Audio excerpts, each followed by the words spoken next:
Happy Wednesday, everybody, and welcome to Just Parlays. I'm Jim Williams, along with my partner in crime, Chris King. And as the graphic says, we're just 24 hours away from opening day. If you're on the East Coast tomorrow, it's going to be raining, so there might not be opening day on the East Coast in some cities. But for the most part, it'll be nice to have baseball back. And by the way, we have a guest. He's waiting in the green room. Sean Miller's going to join us. He's going to be part of the Max Wagers Network starting very soon, and we're looking forward to seeing Sean. Some early thoughts, Chris, real quick about the upcoming baseball season. Some things that you're looking forward to while I attend to business here. Well, like you said, we've already got two games that are postponed for tomorrow as the ever-popular AL East matchup of the Red Sox and the Yankees. The Yankee Stadium has been postponed. Also knocked out tomorrow, the Mariners and the Twins coming to you from Target Field. I always thought Target Field, was supposed to be a dome, but shows how often I pay attention to the Twins. I think it's going to be interesting. We'll see what games that we're going to actually see tomorrow. Like you said, with the weather, we had a lot of rain here yesterday. I imagine it's moving up the coast. But I imagine it'll be another typical early April day in the Windy City when Corbin Burns and the Brewers come to town to take on Kyle Hendricks and the Cubs. I know our buddy Pete Medhurst will hopefully be at Nationals Park staying dry when the Mets come out to face the Nats tomorrow. Also, of course, it'll be the big debut for Bobby Witt Jr. and company for the Royals. Right. They host the new-look Cleveland Guardians, who sound still, like I said the other day, they sound like a roller derby team as opposed to an actual major league franchise. Then, of course, if you're a glutton for punishment or there's nothing else on TV, you can watch the Pirates play the Cardinals at 4:15. I'm sure that game will be over probably by the third inning, given how decimated Pittsburgh's lineup is and that the fact that they have no pitching. Then you've got, Ohtani, he won the MVP last year. He's the front runner for it again this year. Of course, he's going to pitch and bat. So you've got that going. And then out in Arizona, I'm interested to see how the new look Padres do. They've got a ton of good pitchers. The question is, will they have any hitters with Fernando Tatis out for the first couple of months? Now you got Machado, so there's that. Yeah, but I mean, you got him, and then you got Will Myers, who's probably overpaid. You've got Hosmer, who's probably overpaid. And they've got to face Madison Bumgarner and the Diamondbacks. So Arizona hoping to have a much better season than last year's dismal campaign that saw them go, what was it, 8-50 from early May to early July. Yeah, they had a tough road the past week. So you have to hope they're better. I know that the Mariners are getting love, which they should, and I'm bullish on the Angels to get to be a surprise team. But you know what? We got a guest here. Sean is waiting in the wings. We'll bring him in so he can chat with us on all this stuff. Let me start off, though, paying some bills and doing so with our buddies at Caesar Sportsbook. Now, here's the deal. Caesar Sportsbook is going to give you $1,100 in first bet insurance. Place your first time wager of up to $1,100 and get it back in the form of a free bet if you lose. So there's really no losing on your first bet when you use Caesar Sportsbook, okay? Now, there is one thing you have to do, and that is you have to use our promo code to get this deal, okay? Here's the promo code, and all of that information is in our show box below, which we send you to all the time. All kinds of good stuff is in that show box below. Just so you know, you have to be 21 years of age to participate. And as we always say here at Max Wagers Network, always bet responsibly. And with that, ladies and gentlemen, let me introduce you to somebody who you may, if you're a soccer fan, already know. He's an accomplished journalist and an all-around nice guy. He's going to be joining us soon on the Max Wagers Network. Ladies and gentlemen, let's give it up for the man, the legend, Sean Miller. Sean, how you doing, buddy? I'm doing well, Jim. How you doing, Chris? Nice to see you, Sean. Thank you. So we're looking forward to you coming aboard and give people a little background on what you're going to be doing with us. And I know a lot of soccer fans are excited about what you've got coming along. Yeah, definitely. I'm getting ready, actually, flying out on Sunday. I'm flying over to Madrid to see Real Madrid and Chelsea play in the second leg of the Champions League. And then I'm going to head to Manchester to see my team, Manchester United. You can see all these scarves in the background play. Right. So, and West Ham play Burnley. So I've been covering English Premier League, Champions League, all kinds of different world soccer since 2013 for NJ.com and the Trenton Times and the Star Ledger. So I'm going to be basically talking about all kinds of soccer. And one thing about soccer in the betting world is it never sleeps. It's 365 days a year. I mean, there's even games on Christmas and Easter. It's every day, so it never basically ends. And now we have a World Cup at the end of the year this year, so usually in the summer. So that's going to be interesting. There's going to be all kinds of stuff going on. So I'll be talking a lot about soccer and maybe a little bit about some Formula One as well. Yeah, and, some racing. So got the Sean and I are going to do some F1 stuff. Yeah. We're big fans of F1. The fun thing, Sean, about soccer, one of my favorite line about the World Cup in Qatar was the line after they announced Qatar had gotten it, and they didn't announce that it wasn't going to be played in the summer. Great line from Ray Hudson, who said, well, they're going to play in Qatar. He goes, I guess the sun was booked that month. So figuring that basically that's the only hotter place that it could be played than Qatar. It's pretty warm. And I mean, it gets up to like 130 degrees where they're playing these games. I mean, in the winter, I guess it's, they're trying to 85. Yeah. They're trying to, they're playing the later two matches of each day, 7 o'clock and 10 o'clock, to try to mitigate it a little bit. But if you see, all the stadiums are built, basically in an 8-mile radius, and they all have these giant fans blowing air conditioning into the stadiums. So it's going to be interesting to see what happens here. And they're also pop-ups. So the stadiums, after they're going to be finished, they're literally going to disassemble them and send them to countries all around the world for soccer stadiums. Yeah, it's pretty a wild idea. Yeah, it's interesting. Like the 2026 one will be here in America, and they'll be playing, and the final will be at the Meadowlands, and they'll be playing, in Lincoln Financial, at all these stadiums that are already built. But yeah, this thing is they built them, and then they're going to tear them down and send them all over the place, which is pretty interesting. Is it safe to say that Qatar is the worst team in the World Cup field, John? It's probably pretty close. I don't know if there's going to be any worse teams in it. I mean, it's interesting too, because the host team always plays the first match, right? So when South Africa had it, I think they got beat, all 3 matches. So their group is, Qatar's group is okay, so maybe they could get a point or something. But yeah, they're not very good. They're probably not going to win the tournament. And what's the group of death this year? Because I mean, everybody talks about it every year, or every time the World Cup comes around. Where are we looking at it this year? I think, when you look at US's group is going to be pretty interesting. They don't know who the 4th team is going to be yet. It's England, who made the Euro final last year. But if Wales gets in, Wales is top 15 team. So that's 3 of the top 15 teams right there. So that's pretty good. I think, when you look at the rest of them, Group C is pretty tough. Argentina, Mexico, Poland. One of those teams is pretty good. It's not going to come out. Spain and Germany in one group with Costa Rica is pretty tough, and Japan, Belgium, Canada, Morocco.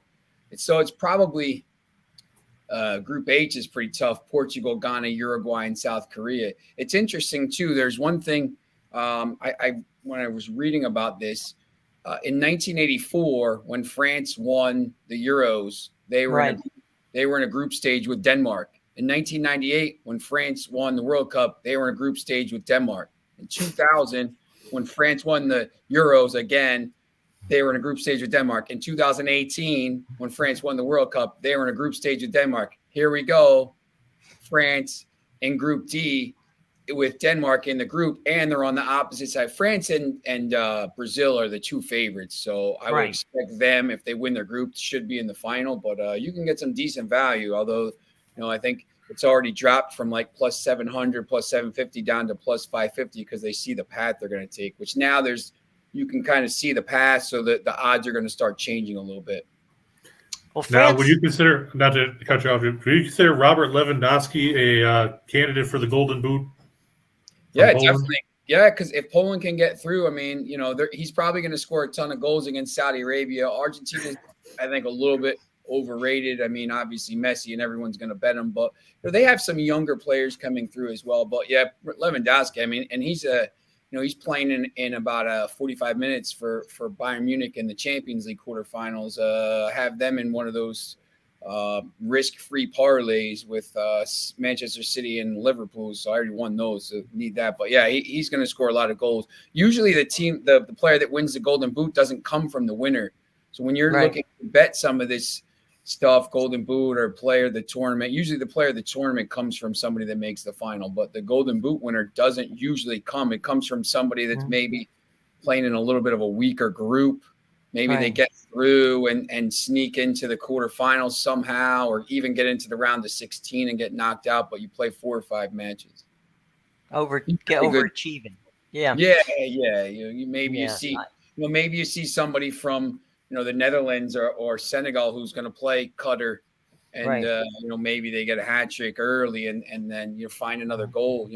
Usually lately 4 goals has been winning the Golden Boot, or maybe 5. So you're not probably going to see too much more with that. Especially, it's going to be interesting to see how it's going to be with it's going to be hot once again. So these games maybe are a little bit slower paced, so maybe you won't. Attrition is going to take its toll. Yeah. Yep. So you're going to see some of those deeper teams, and maybe it's. I think you're going to get some good value with some of these players to for the Golden Boot. One of the things watching Costa Rica in the U.S., the keeper for Costa Rica who plays for PSG, everybody's sitting there going, well, the United States didn't do well. I said, wait a minute, this is a world-class goalkeeper you're playing against, and you don't have to score any points. Yeah, Keylor Navas. I mean, he won 4 Champions League titles in 5 years with Real Madrid. I mean, he's very good. He's and it's tough. You play USA had already known they're in too. It's tough to go. When you go play these teams in Central America, these games are really tough. Brutal. Even the teams that aren't any good or aren't any not as good. I mean, it's really tough to go down there and get a win or even get a draw. If you can go down there and get a point, it's good. But US already knew they were in at that point. So, but yeah, he's very good. We went one time. I was doing a game in Panama, and I got to tell you, it was one that U.S. national team, and you're sitting there going, we may not want to win because we may not get out of Panama if we don't win. It's one of those. Not that I'm saying that the Panamanians would have killed us, just that the intensity of the game to that audience was so intense that you're like, it'd be nice just to wave goodbye and leave here and let them win, be a nice host. Yeah, it's some of it's the political, obviously, the history of the United States and Central America and everything. But so when the U.S. goes down there and they're seen as a global and world power, and even in soccer as well. They're definitely getting a lot better of late, and when teams go down, it's just really, really tough. I mean, there's some crazy stories about the games down there and in El Salvador and Mexico. I mean, going to Azteca and just getting bags of all kinds of stuff thrown at them from the top of the. Yeah, it's a crazy atmosphere. Some of them, around the world, it's like that, but it is crazy. It is crazy. Hey, Sean, you got a few minutes? You want to hang around? We got some stuff to show people, and you can chime in if you want. Yeah, sure. We'll talk about baseball. Yeah, our first board today is on the the NHL, right, Chris? Yes. Okay. Let's add it to the No, stream here. yeah, gotta go backwards. Oops, There we sorry. go. That's okay. You got it? Yeah, we got All we got the Flames and the Ducks coming in from the Honda Center out there in Anaheim. The Ducks have completely gone off the rails of late. They did have an 11-game losing streak. They managed to get back in the win column for one. And then they got waxed by Edmonton, 6-1 in their last outing. So they've lost 12 out of 13. They faded right out of the playoff picture. Calgary coming in off a 3-2 win over the Kings Monday night in a game that put me to sleep watching the third period where nobody did anything for the entire stanza other than ice the puck repeatedly. Supposed to be Jacob Markstrom in net for the Flames tonight. He's had a good year. He's 32-14 and 8 with a 219 goals against, a 924 save percentage, and a league high 9 shutouts against John Gibson, 17-23 and 10 with the 315 goals against, a 904 save percentage, and 1 shutout for Anaheim. The Flames 7th in the league in goals for at 3.46. They're second in goals against at 249. Anaheim below average in both categories, 24th in goals for at 275, 21st in goals against at 317. The Flames 6-1 in their last 7 as a road favorite, 4-1 in their last 5 on the road. They're 9-3 in their last 12 when their opponent is held to 2 or less. The Ducks 1-4 in their last 5 against the Pacific Division, and 10-43 in their last 53 against teams with a winning record. The one scary stat about this game, Jim, if you're a Flames fan, Calgary just 4-32 in their last 36 trips to the Honda Center. I'm hoping that trend changes tonight because Anaheim is not very good. Well, my guess is, guys, Sean and Chris, that the problem is that they go down a little early. They go to Disneyland, which is about 10 blocks from the Honda Center. And maybe they have a little too many churros and are not up for playing. I don't know. But, when you're that close to, the Magic Kingdom, you have to sneak by. No, I have no idea. That there are some teams, Sean, you know this. Chris, you guys know this. There's some teams that just, for whatever reason, don't match up against teams that you would think they would dominate constantly. I'll tell you, for me, I mean, this Calgary team has been pretty impressive. And, I think maybe about a month and a half ago, I started looking at their futures odds to maybe come out of the West and win the Stanley Cup. And you can still, obviously Colorado is still the favorite, but, if you look at the history of Colorado over the last few years, they lose early in the playoffs. I think this Calgary team is the favorite to come out. Would be my favorite to come out of the Western Conference. And, you look at these numbers here, 6-1 in their last 7 games as a road favorite. That sticks right out. And they've just been playing so well right now. I think you got to go Calgary here. And to Sean's point, the Flames opened the season at plus 3,000 on the Stanley Cup odds. They're now tied for third at plus 900 behind the Avalanche and the Panthers. Speaking of the Panthers, I'd like to thank them for screwing up my game last night by scoring a whole bunch of goals in the third period after Eric Kallgren got hurt and left in that 7-6 win in overtime over the Leafs. Of course, it was a good game for the over. It was over by the time you got about 8 minutes into the second period. Who would have thought that both starting goaltenders wouldn't have finished? Jim, did you see any of that game with Bobrovsky? I did. For the first. He looked bad. Yeah, they both looked bad. It was like both of them called relief pitchers. It's like, okay, they're not doing it. Go get me somebody else. Hey, Chris, we'll get to the NBA in a few minutes. Hang on there, buddy. And you first got some stuff. All of these guys on the NBA. We see you. We love you. Don't worry. We'll get to you. And Detroit Lenny was here. He was. And then he left. He made a moment. So, and Super Sly with the Panthers. Super Sly says the Panthers are just over machines this year. It is crazy. They score ridiculous amounts of goals. I mean, they've got a lot of talent. They give up a lot. Great that they're scoring goals, but you just can't give up that many goals. Yeah, they're going to have to find a way to be better defensively. Yeah, tighten it up. That's interesting. Like when the playoffs come, it starts to tighten up a little bit. It's going to be interesting to see if they can just keep outscoring teams. You think at some point someone might be able to slow them down a little bit, and that could be a bad recipe for them. Well, traditionally, when you get to the Stanley Cup playoffs, the scores go way down.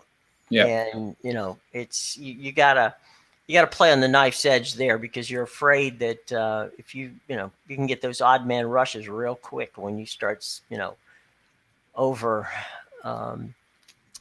overrunning and pushing toward the goal, and all of a sudden you're looking and the puck's going the other way and you ain't got nobody back there to stop them. Yeah, So, and to Sly's point, he's right. Florida's gone over 42 times in 70 games. Detroit's gone over 41 times, and the Leafs have gone over 40. That's mainly because their goaltending has been terrible since the new year. right. Hopefully Jack Campbell can get back on track before the playoffs, because I'll tell you what, like you said, scoring goes way down in the playoffs, and we're not going to see these 7-6 and 6-5 type of games that we've been seeing over the last 5 or 6 weeks. It's going to be 2-1 or 3-2, or you're going to get blown out because the other team can play defense and you can't. Yeah. So from Calgary and Anaheim down in Orange County, we head out to the Gateway City, St. Louis. The Blues get to face the Kraken for the third time this year. I'm sure Seattle will be glad when the season's over. They're 22-41-6, 10-21-3 on the road. The Blues 39-20-10. It's going to be Chris Dredger getting the start for the fourth time in 5 games, Jim. It only took the Kraken 65 games to realize that Dredger might be a better goaltender than Philippe Grubauer. So kudos to them for figuring that out. He's 7-10-1 with a 305 goals against. Ville Husso 26-3 with a 241 goals against, 923 save percentage, and 2 shutouts in net for the Blues. Seattle doesn't score. They're 4th worst in the league at 2.61 goals a night. They're 25th in goals against. Meanwhile, you're facing the St. Louis team that's 5th in the league with 3.59 goals a night, 12th in goals against. The Blues 4-1 in their last 5 overall, 4-1 in the 4th game of a 4-game and 6-night set. The last 5 times they've had that situation crop up. They're 8-2 in their last 10 against the Pacific. Seattle 2-8 in their last 10 when their opponent gives up 2 or less. 1-5 in their last 6 when their opponent put up at least 5 in their last game. And we saw St. Louis dominate Arizona 5-1 on Monday. Right. Kraken 1-6 in their last 7 after allowing 2 or less. They're coming in off a 4-1 win over Dallas at home, but I just don't have any faith in a team that can't score, which, like we said, it's quite clear that that's been an issue for the Kraken all season long. They also have to play in Chicago tomorrow night, so there's that factor going with it too. And in the 2 meetings this season between these teams, Seattle scored a grand total of 1. They lost 2-1 on January 13th in St. Louis. They lost 5-0 on January 21st in Seattle. I'm not seeing any offensive fireworks if I'm the Kraken. I'm still not taking the over on this one. No, I'm not leaning towards the over either, but I'm also not trusting Seattle to score enough to win. Right, 100%. Preds got it done last night. Fights all over the place. Matthew is in the house. So yeah, they beat Minnesota. It was a good win for the Preds. They needed it with the way that the Western Conference playoff picture is shaking out. It's a giant cluster in there when you look at the way the wild card. Left. Yeah, the way the wild card race is. Nashville's got 84, Dallas has 83, Vegas has 82. One of those teams is going to be on the outside looking in, and then you've got Winnipeg has 76. And Vancouver has 74. Bruce Boudreau's team has to snap out of that 3-game slide if they hope to get back into contention. Sean, you're in the you're in the Jersey area. What's the buzz up there on the Rangers? I mean, I got a bunch of friends that go to a lot of the games, and I think they're pretty excited about this team right now. Obviously, Florida is probably got to be the favorite. We talked about them, but I think this Rangers team is pretty good, and the way the playoffs are going to it's just matchups. I think most of these people, most of my friends are confident they can make a little bit of a deep run here, and depending on the matchup in the first round, but they're pretty confident about them. it's tough. I mean, when you look at the East and Toronto, I mean, Right. there's got to be some kind of the weight of them blowing these series and not winning the cup. I mean, at some point, you have to.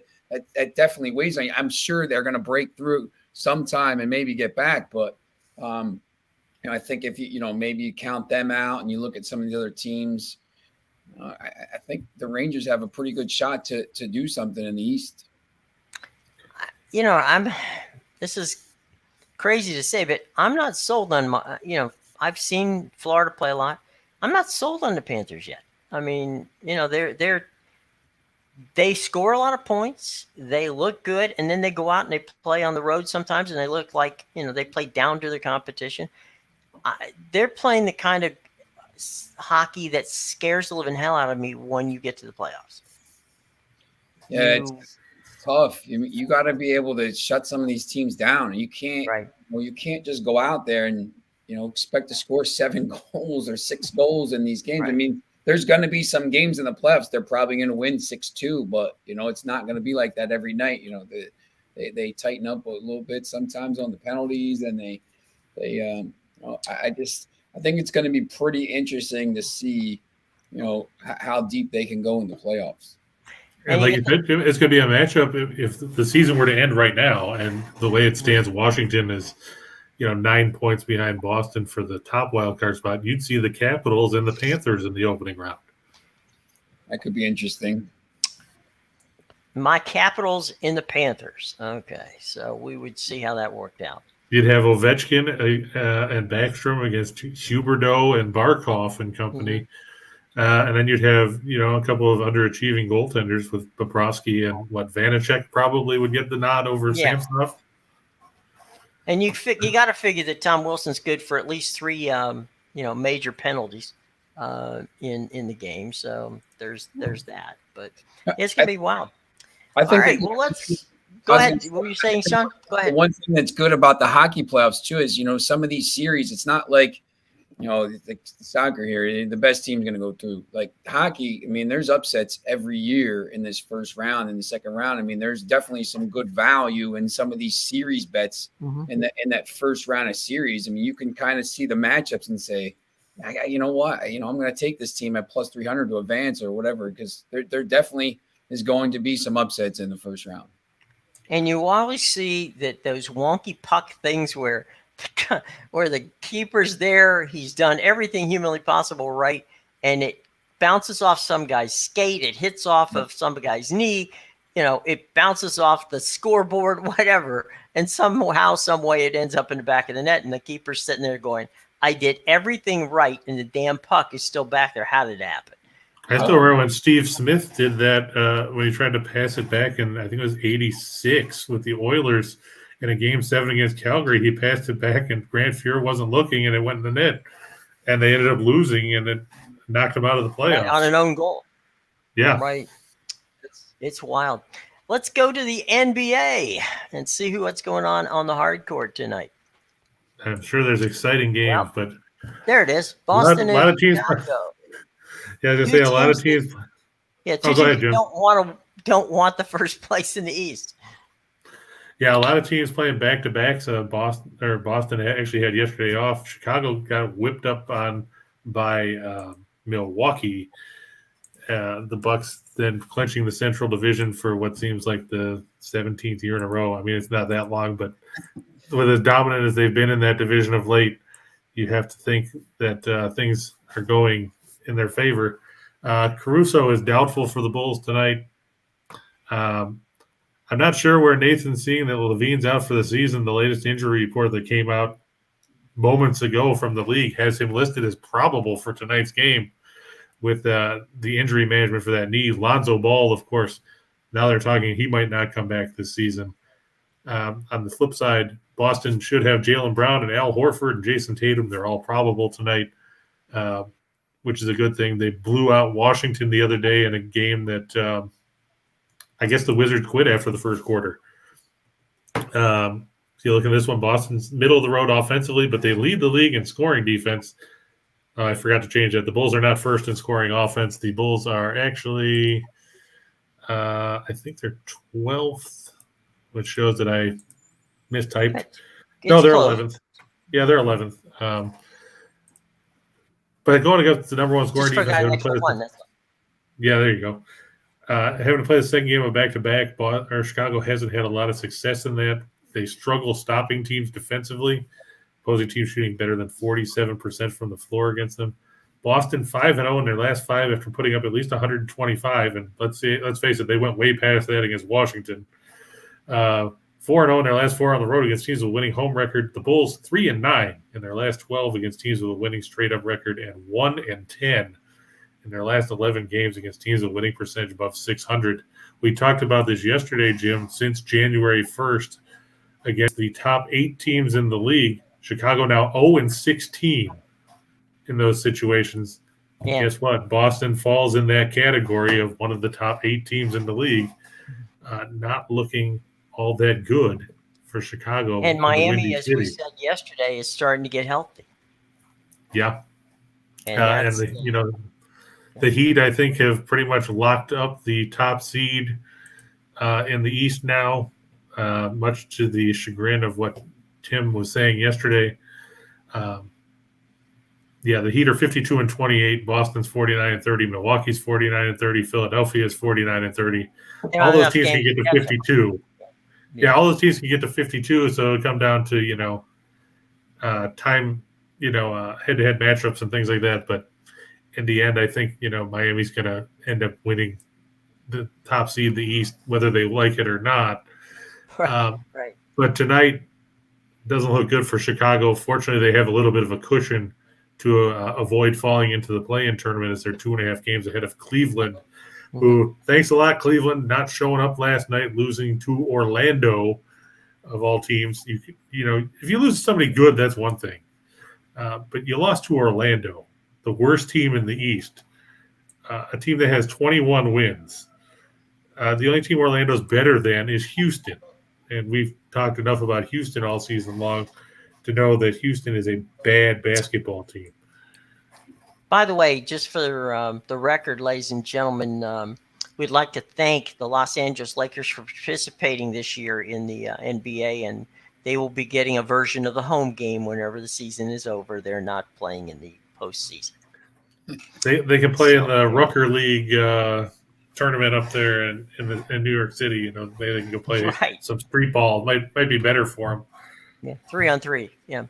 All right, so the Bulls and the Celtics played in the Windy City. We're going from there to the Nets and the Knicks. A couple of teams that Sean knows a little bit about there, buddy. Yeah, it's interesting. The Knicks, after last year, I think there was a lot of excitement about the team. I played well, and then they lost in the first round as the higher seed to the Hawks. But just have been brutal this year. Just never really in it. Eliminated from the playoffs. This Brooklyn team, I think, is a little bit scary right now, depending on where they are in that playoff picture. If they get into that, if they finish 9th, I think, playing against the Heat, that would be very interesting. If they finish in that 7-8 spot and then win that game and play whoever they're going to play, Boston, Milwaukee, Sixers. That would be pretty big. I think you look here, the Nets probably have to take this game. They have to win. I don't know what the Knicks are going to be playing for, but on the East, we just talked about Boston a little bit. I think right now, looking at them, they would be my favorite to come out of the East. I put a little wager on them to win the Eastern Conference. Very good defensively. So, but if the Nets do get in and they win that playoff, whatever playoff game they're in, and get into that 1 or 2 game or series, that's going to be really interesting for those teams that finish first or second, because the Nets are going to be definitely going to be dangerous at that point. Who do you think matches up best with the Nets? If you had to pick out of those 4 teams we talked about, Sean, the Heat, the Celtics, the Bucks, and the Sixers. I think the Nets could beat the Heat if they get into that series. I think with the first, I think the Celtics defense is pretty good, and obviously they have the scoring from all over the place. I think the Celtics would beat the Nets. The Bucks probably as well. I remember that series last year, but it went down to the wire, went down to overtime in Game 7. So that would be pretty interesting. It would be really interesting if the Nets got the Sixers in the first round after that trade, and just the way the Sixers are. I mean, they're a mess. I mean, they're winning some games, but they're off the court and on the court. I just. Depending on where they finish, that could be really, really interesting in the first round. If the Sixers ended up getting the Nets, I think the Nets could beat them. One of the things that Chris and I have talked about, and Chris specifically, has been giving props to Coach Thibodeau at with the Knicks this year, trying his best to put together a team that could play defense, but they just didn't. They kind of mailed it in for the guy. I mean, he's a good coach, and I hope that there's not any thought about placing him with somebody else and penalizing him for the poor play of the Knicks this year. The interesting thing about the Knicks too is it's that last year was finally like that glimmer of hope, like we've turned the corner. Like they've been so bad for a while, and the kind of really need the Knicks to be half decent. At least, you want them to be competing. And there's this glimmer, oh, yeah, they had the really good year. And then all of a sudden now it's just back to the way they were. And just it's just really got to be frustrating to be a Knicks fan right now, just seeing the way they played last year. So it's crazy. Well, yeah, like LA's friend Tony says all the time on the show, he's one of the only Knicks fans left, him and 5 guys in Schenectady, and that's because they lost the TV remote. That's about right. Yeah, that's funny. That's about it. Let's go for 2 for the money here. We got some 2 for the money time. Yeah, well, we already talked about these. I mean, but they're pretty obvious when you get right down to them. The Flames should beat the Ducks. I know we talked about how scary that 4-32 mark in the last 36 games in Anaheim is. But on the bright side, the Flames were in Los Angeles Monday. They play tonight. Tomorrow they go to San Jose, so maybe they don't have time to go and eat a bunch of churros and be sluggish out on the ice. Anaheim pretty much mailed it in. I have to think the Flames can play and get the win here. They needed to keep pace in that crowded Pacific Division race. The Blues and the Kraken, we talked about Seattle, is not a good hockey team. But I guess, that's the curse of being an expansion team after Vegas. You don't get the same kind of benefits that the Golden Knights got with making deals and things like that. And hard to follow that act. Yeah, that's true. And then the Celtics over the Bulls, like we said, Lonzo Ball has been shut down. He's done for the year. And the Bulls playing the second game of a back-to-back after getting waxed last night. And the Nets over the Knicks, because like Sean said, the Nets need this game. Right now they sit 8th in the East. They're tied with the Hawks with a 41-38 record. The Hawks will play the Wizards tonight. That's called foreshadowing, kids. And, this will be a good game for the Nets, facing the crosstown Knicks. Everybody knows the friendly rivalry there is between these two teams. And the Nets desperately need to win here. You look at the injury report. Randall, of course, is done for the year now for the Knicks. Reddish has been out for a while. Rose, same thing. They ditched Kemba Walker midway through the season after being all excited about how they signed him. So, I mean, he really fit into the team. Quentin Grimes and Miles McBride both questionable tonight. And then for the Nets, you won't see Goran Dragic. He's in the health and safety protocols. James Johnson is questionable. Ben Simmons, well, if the Nets make it to round 1, maybe you'll see him then because they've already ruled him out for the rest of the regular season and the play-in tournament. By the way, Detroit Lenny, I agree with you. There's nothing better than watching Stanley Cup playoffs when it comes to playoff hockey. I mean, until your team loses in overtime of Game 7. Yeah, or loses to the Montreal Canadiens. Unfortunately, we don't have that problem. Nathan hates the Wizards, and right now, Nathan, I live in Washington, and I hate the Wizards too. So, but the Wizards played good basketball yesterday. That's why everybody hates them. They beat Minnesota yesterday. That's why everybody hates them. Oh, well, that part I can't help, but they've not done a lot for me lately either. Let's go for 4 for the show. Yeah, I'm going to start it off with an actual player thing. I'm going to steal one Oh. from Reichel and go his route. I think Jaylen Brown will go over 34.5 combined points, rebounds, and assists. If you look in his last 10 games, he's averaging almost 29 points a game. Makes it pretty easy to go over that number if you're putting up those kind of points. And look, there's the Wizards. We just talked about them. They're terrible in the second game of back-to-back situations. You have to wonder why Washington even wants to show up for this game. Of course, I said that yesterday, and they, of course, hung 130 some points on Minnesota. I don't expect them to do that tonight. Of course, Kuzma's still out for the Wiz. On the flip side, the Hawks won't have John Collins or Lou Williams. Gallinari and, to quote Chuck, the other Bogdanovich, Bogdan, is questionable tonight. He did play last night, though, in the game against Toronto, so hopefully he'll take the floor there. Not the tall Bogdanovich. Yeah, the other one. Right. Winnipeg over Detroit. I know the Red Wings won yesterday over Boston, screwing up a lot of things for a lot of people.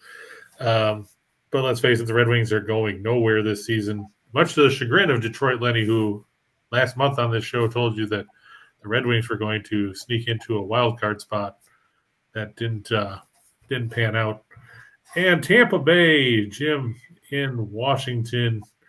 I'm going to go with the Lightning over the Capitals in a game with two teams that are struggling as far as goaltending. Vasilevsky just 11-8 in his last 19 starts. He struggled Monday night. Washington has had struggles in net, whether it's Vanacek or Samsonov. What's your take on that situation? What with the goalkeeping in Washington? Yeah. Well, I mean, there's a reason why they went after Marc-Andre Fleury. They didn't get him, but they went shopping, and they didn't get any blue light specials in the goalkeeping aspect. So basically, they're just going to have to hope that they can tighten down defense and play with a couple of keepers that they're not overly, confident with. As for what's going on the Lightning side, it's hard to figure out why Vasilevsky's not playing well, because Vasilevsky's as good as any keeper in the league. So that's a mystery to me on that one. But you got two teams that actually need this game tonight, if for nothing else, to get them back on the track as they head into the playoffs. So this is going to be, I think this is going to be a very close, very tightly played game, and we'll see how it plays out. But I'll watch this one because I think it's going to be an entertaining game. Well, there's that. So that does mean. I'm sorry, it's on the TV locally. It's going to be a high-scoring game myself. Sorry? I think it's going to be a high-scoring game myself. I think with the way the goaltending has been for both these teams of late. I mean, both these teams can score. So, What do you make of it, Sean? You have any thoughts? About the parlay or about the Capitals? About the Capitals and the Lightning in particular here. Since I like, I think this Lightning team, obviously, two-time defending Stanley Cup champions. They actually have a Ross Colton is from the town over from where I grew up in Hamilton. He's from Robbinsville, New Jersey. Scoring some goals, came up and played well. I think Tampa Bay is going to start kind of gearing up here towards the playoffs here down the stretch, and I think that's probably a pretty good play right there at -1.5. I just they're one of these. I think they've cruised a little bit, and I think they're just going to start to ramp up here as we go into the playoffs. Obviously, as they try to win a third in a row. So it looks like a pretty good play there. The one thing I don't think. Look, when you play as many games as Tampa Bay has over the past 2 seasons, because you have to factor in the playoff games that have been involved. I just don't see the Lightning as being anywhere near as sharp as they were over the last couple of years getting into the playoffs. Now, that could be just, that could just be the malaise before the playoff. They remind me a little bit of the Houston Rockets team the second year when they finished sixth in the standing, 94, and they just the plus and just turn on. But the thing is, I don't think they're as good of it. They might not be as good of a team this year. So they might that, like you said, it wears on you. Hockey's one sport. I mean, if you're playing an extra 56 games or 52 games over the last few years or whatever, 50 games. I mean, that's almost an extra season, and that starts to wear you down. And they're that could catch up to you. But yeah, absolutely. All right, now Sean, you're going to be witness to something that we like to call the menu. Okay.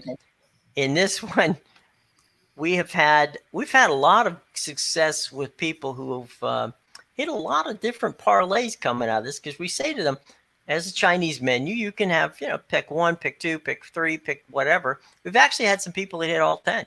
So let's go to the shot in the dark. Well, Lenny, this one's for you. I'm going to take the Pistons with the points over the Mavs. It seems whenever the Pistons are an underdog, they seem to win games. I think there's something like 17-4 or something like that against the spread in the last couple of months. Dallas, the Mavs will probably win the game, but the funny thing is that the Pistons always find ways to come back and cover the line. We've seen them do it. We saw them beat Philadelphia outright not that long ago. And the Mavs, they find ways to let big leads slip away and narrow the margin.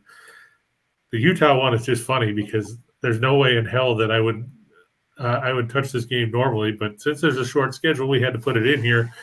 Oklahoma City is playing the second game of back-to-back. They scored 98 points last night against Portland. Utah beat Memphis in overtime, and they're at home. Just looking at the injury report again, in case you don't know who's out for the Thunder, anybody you've ever heard of. Everybody. Yeah, Darius Bazley out, Lugens Dort out, Derek Favors out, Josh Giddey out, Shea Gilgeous-Alexander out, Ty Jerome, Trey Mann, Mike Muscala, and Kenrick Williams. So look for a lot of Alexei Pokasevsky and Theo Maledon, along with I can't remember who the Jalen Horde, I think, is the current big man of the moment for the Thunder. We might be able to get a game. Us three, we might be able to get on the roster for the rest of the season. That's right. Yeah, I know. I'll do it. Hey, I'll take a free check. 10-day contract. What do you think of? What do you think of Lenny's two-teamers? The Pistons +8 and the Wings or the Jets over on 6. I like it. I think the Wings and Jets are going to end up over. Well, I think it'll go over. I actually had it at under 6.5, but I think that was a typo on my part because I looked at a couple of different games at once. I can see it going over 6 because we said, is it Nedeljkovic starting again tonight, Lenny? Is that what they're going with? Or are they going to go back to Thomas Grice? If it's Grice, I would definitely say over 6. If it's Nedeljkovic, I'd probably still say over 6 because neither one of them has done a great job keeping the puck out of the net. And the fatigue factor is definitely going to set in for Detroit as well after playing last night.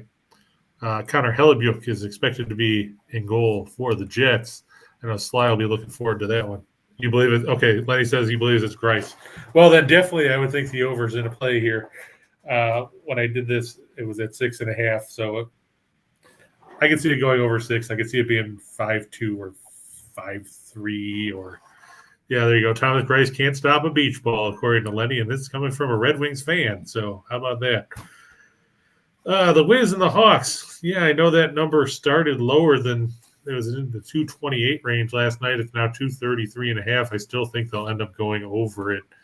You look in recent games between these or for these teams. Washington, like we said, is an option. Yeah, defense is optional for sure. You look. Washington has gone over in 4 straight games. In those games, they've had totals of 237, 238, 246, and 246. That includes an impressive 32-point whipping of the Mavericks last week.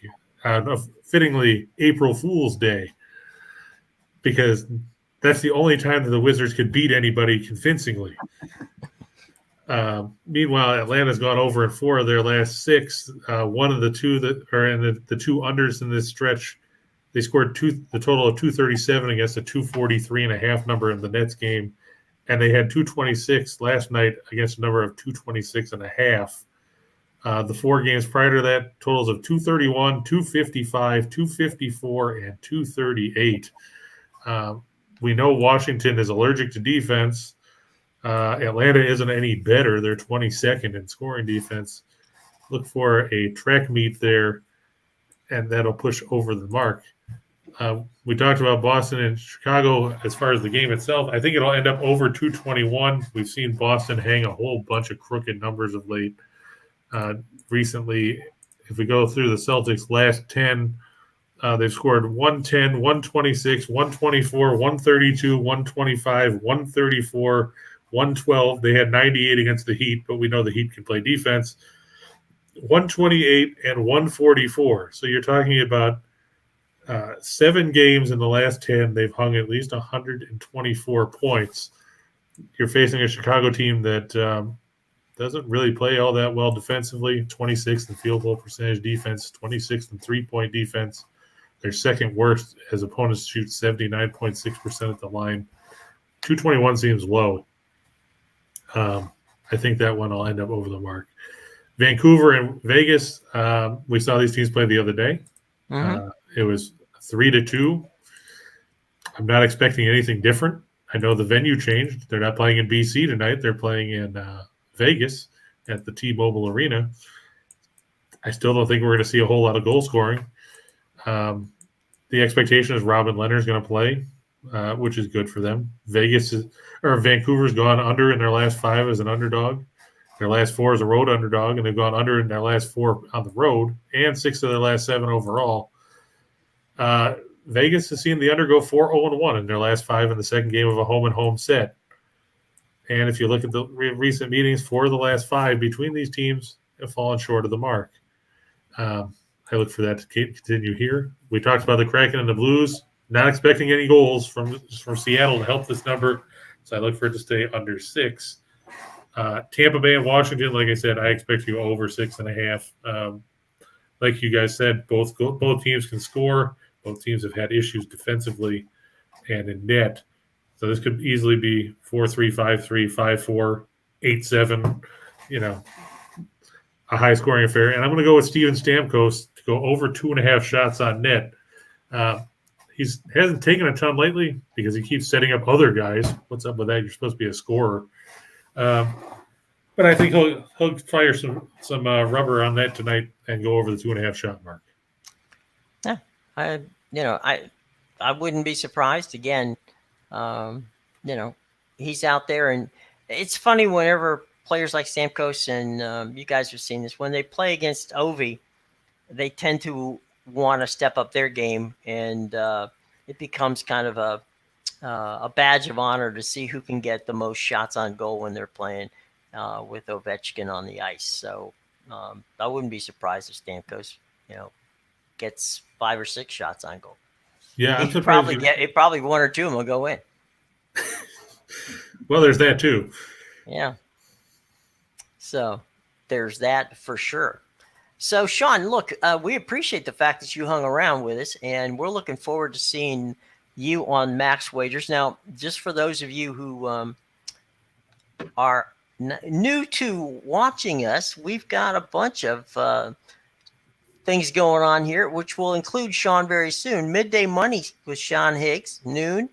Monday, we got Monday through Friday on all of this. Morning Wood with Allie Burns, 1 to 2 p.m. Just parlays with the guy next to me, Chris King, and me. Then we move over to Scott and Scott, 3 o'clock, and game time decisions with Nick, Tim, and Lenny at 5. And coming soon, hopefully, in that 4 o'clock slot will be Sean. So we will see very soon what's going on. We hope everybody had a great day today. Any closing thoughts, gentlemen, as we come to an end here on a very busy Wednesday? Go ahead, Sean.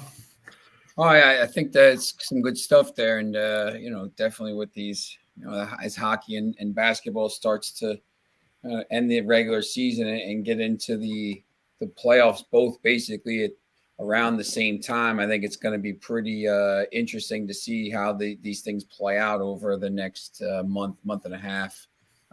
There's some, I think it's really wide open in both NBA and NHL. So you see some of these lines and some of these teams trying to pick them. I think it's going to be very interesting to watch, and you're going to get some pretty good value in some of these bets. And I don't think it's going to be all the favorites coming out. I think once again, with these upsets in the first round, you're going to be able to see some pretty good value bets coming out. Yeah, to your point, I can't remember a time when there really hasn't been clear-cut favorites in the NHL or the NBA. I mean, you could shake them up and have 4 or 5 teams. Any one of them you could make a case for to win the Cup and Stanley Cup playoffs or the NBA playoffs. Yeah, I agree. So yeah, it's going to be interesting for sure. See how things play out. I'm hoping to see teams like Colorado get knocked out because, these teams that coast through the regular season inevitably find ways to crash and burn in the playoffs. We've talked about the President's Trophy curse and how that tends to derail teams because they get an inflated sense of self-worth and then, tank because they play some team that they think they're better than and then they lose.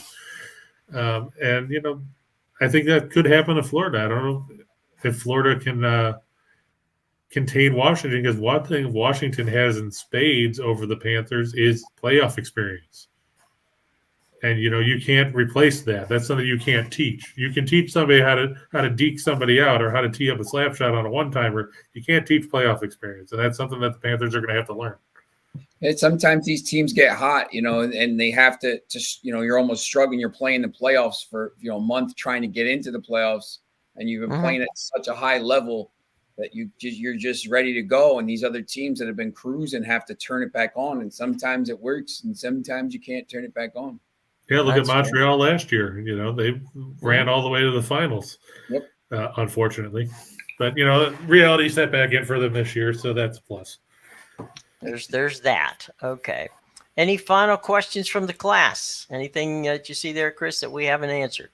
No, not that I see. Lenny, you got to come back on sometime. Especially now that baseball season's coming up.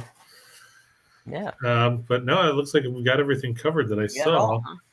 Well, Sean, safe travels, my friend. It's great having you on the network. We're looking forward to having you talk soccer, and you and I will work on that F1 situation, and we're going to have some fun. And we appreciate the fact that you hung with us this afternoon and had some fun. We appreciate it. Yeah, definitely. I'll bring you some scarves back from the games. There you go. Sounds good. Yeah. All right. Well, look, travel safely, ladies and gentlemen. Sean Miller. Sean, shameless plugs. Where can people find you? My Twitter's there at the Prodigal Sean. I'm in NJ.com, writing weekly columns, covering all kinds of stuff. And we have all different sites. All right. New site up soon, but mostly the social media and writing for doing some stuff for the NFL for how-to-bet.com. So.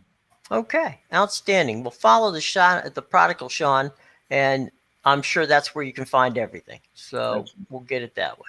All right, brothers and sisters, thank you all for dropping by. We appreciate it. Opening day tomorrow, and we will be ready for it. At least in some parks. In some parks, true. We will be ready for it. We'll have some fun. So be with us tomorrow. Thanks, of course, as always, to Chris King and to our special guest, Sean Miller. Until tomorrow, everybody, have a great day. Be safe. And coming up at 3 o'clock in a couple of minutes, it'll be Scott and Scott back to the window right here on the Max Wagers Network.